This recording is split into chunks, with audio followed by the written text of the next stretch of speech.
Honorables députés et chers collègues, au moment où l'honneur me choisit d'assurer la direction de l'Assemblée nationale, permettez-moi, en dépit de l'émotion ressentie, habituellement en pareille circonstance, car il arrive des moments dans la vie où vous sentez que la parole est insuffisante pour traduire le sentiment qui vous anime, car traversé par des émotions parfois contradictoires.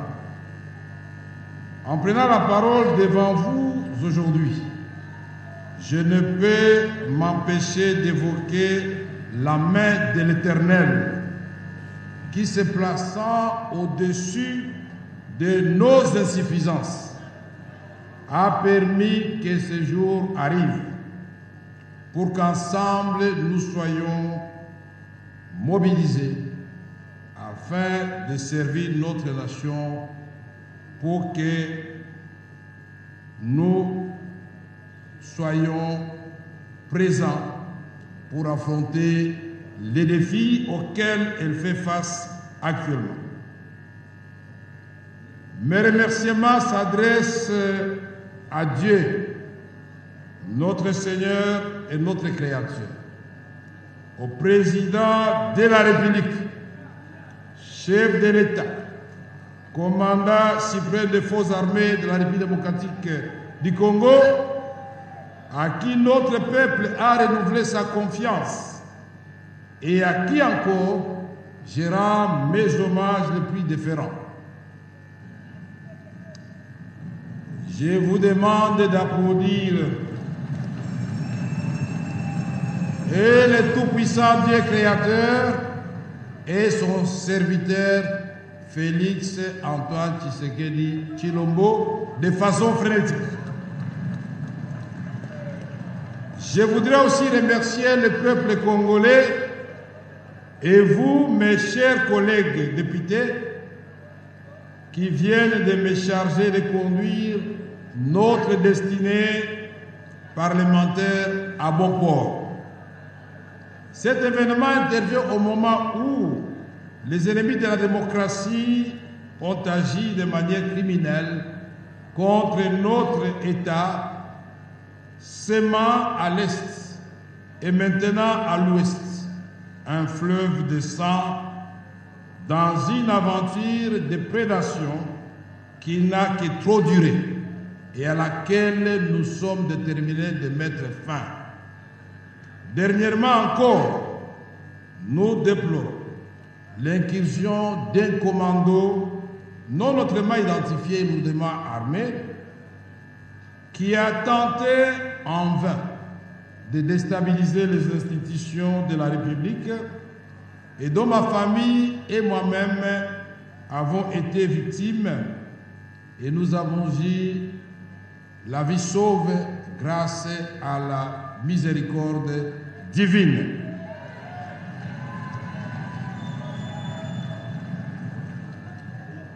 Le psalmiste le dit bien: celui qui demeure sous l'abri du Très-Haut repose à l'ombre du Tout-Puissant. J'ai dit l'Éternel, mon refuge, et ma demeure, mon Dieu, en qui je me confie. Psaume 91. Et je vous recommande aussi le psaume 23. J'ai conscience que le moment n'est pas approprié pour évoquer cette question capitale de l'insécurité à l'Est, aggravée dans cette partie, et à l'Ouest, qui sera au cœur de nos préoccupations quotidiennes pendant cette législature qui commence sous le signe d'une grande espérance. Comment ne pas saluer l'exercice démocratique minutieusement mené par le bureau provisoire et spécialement le savoir-faire du président Mbosso Christophe, grâce à ces jeux démocratiques, nous avons aujourd'hui un bureau définitif équilibré où les critères de la géopolitique et de la représentation suffisante de la femme, comme l'a souhaité le président de la République, ont été respectés. Je dirais que c'est pour la première fois dans l'histoire parlementaire de notre pays où le président de l'Assemblée nationale, naturellement, qui tient le marteau apparaît comme l'arbitre, à 3 femmes et 3 hommes, à tous les âges, les jeunes et les sages. C'est extraordinaire. Je dirais que j'ai beaucoup de chance de vivre ce moment de l'histoire. Honorables députés, nous devons afficher l'unité. Et cette unité ne peut se refaire là où elle a été fusillée que par la reconquête de la dignité et de l'honneur, de la noblesse qui accompagne le travail parlementaire. C'est pourquoi je nous invite à plus d'abnégation et de sacrifice, car être parlementaire, c'est doit d'être vécu comme un devoir sacré et non un statut de privilège.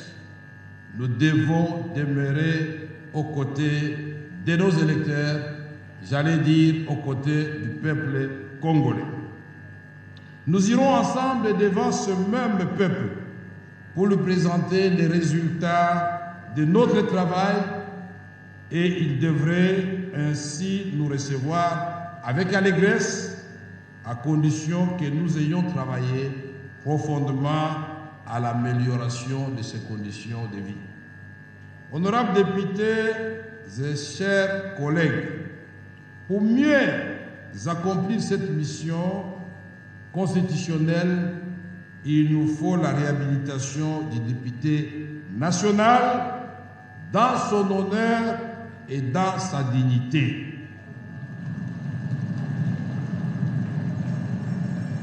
Les députés, en tant qu'élus du peuple, méritent respect et considération. Pour cela, chers collègues, vous pouvez compter sur moi, collectivement, mais aussi individuellement, pour qu'ensemble nous rendions à l'Assemblée nationale ces lettres de noblesse et faisons d'elle un véritable temple d'expression démocratique où le débat démocratique aura bel et bien lieu, majorité très significative et l'opposition, malgré sa dimension, que de ces débats, de cette dialectique, puisse jaillir la lumière qui va baliser le chemin de la réalisation du rêve de son Excellence, Monsieur le Président de la République, Félix Antoine Tshisekedi Tshilombo, de restaurer à notre pays son rôle du moteur du décollage de l'Afrique subsaharienne. Honorables députés, chers collègues, nous allons ensemble, dans l'union des intelligences, transformer ce qui apparaît actuellement comme une malédiction de nos ressources naturelles en un véritable atout qui va placer la RDC, la République démocratique du Congo, au cœur de la transition énergétique à laquelle l'humanité est contrainte suite aux effets néfastes du changement climatique. Et dans cette vision, la RDC sera non seulement pourvoir de la paix et du développement pour ses voisins, mais pour l'ensemble de l'Afrique subsaharienne. C'est ce Congo-là, rêve de Kimbangu et de Lumumba, que le président Félix Antoine Tshisekedi Tshilombo veut concrétiser sous forme d'héritage aux générations future. Honorables députés, que cette législature soit celle de stabilité institutionnelle, qu'elle soit celle des réformes pertinentes et courageuses, qu'elle soit celle de la compétence dans le contrôle parlementaire, mais aussi celle de l'équité et de la justice. Nous ne pouvons y parvenir qu'en travaillant en équipe et dans la discipline, en respectant l'heure de travail, en ayant une régularité dans le contrôle parlementaire et dans la production législative. C'est au prix de cette discipline qui n'aliénera ni votre liberté, ni votre esprit d'initiative que nous serons en mesure d'assurer la cohérence du travail parlementaire et d'aborder sereinement les défis de cette législature. Honorables députés et chers collègues, je voudrais évoquer ici les questions de la diplomatie parlementaire. Les honorables députés devront s'impliquer non seulement dans les questions de coopération régionale et internationale, mais également des questions qui concernent le retour de la paix à l'est de notre pays. Personne n'ignore que la République démocratique du Congo fait face actuellement à une agression féroce dans sa partie est causée par le Rwanda et l'Ouganda. Pour cela, je voudrais vous demander de bien vouloir vous lever pour observer 1 minute de silence en mémoire de tous les morts à l'est du pays, et spécialement ceux qui ont été touchés par les obus lancés par le M23 dans le cas des déplacés civils à Mugunga, dans les encablures de Goma.